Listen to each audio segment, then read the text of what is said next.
Once upon a time there were Russian heroes. They had a big and friendly community. The walls of the fortress stood strong, the fields yielded bountiful crops, the people had fun and praised the feat of their ancestors. But one day, wandering lights appeared on the horizon. Traveling circus performers and psychological buffoons came to the village. Circus performances began to be bright and fascinating.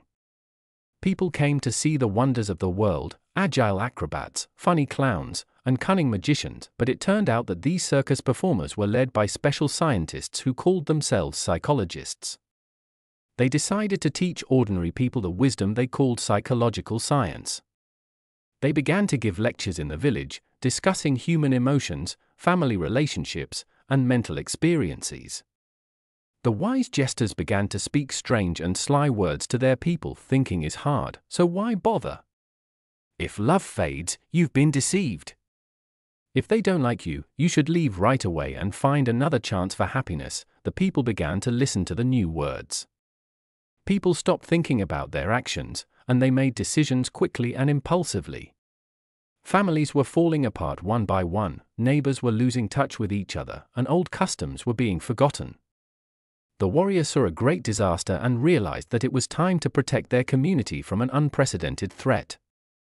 They called a general meeting and said to their elders and brave young men, "We cannot allow the human mind to be lost forever.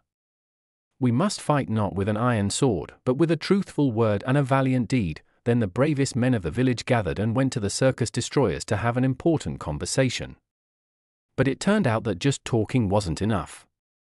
It was necessary to restore people's ability to think independently, to remember the good of the past, and to respect senior mentors. And then the wisest hero, Grandfather Dobronrav, stepped forward and said in a loud voice, "Hey, uninvited guests.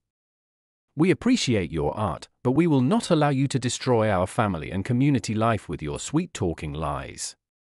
Give people the ability to think for themselves, love sincerely, and live honestly." At first, the jester psychologists were very offended, but then they realized their mistake.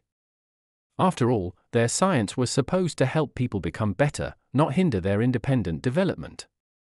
Realizing this simple truth, they bowed to the Russian people and promised to continue teaching kindness and understanding, helping them solve problems peacefully and justly.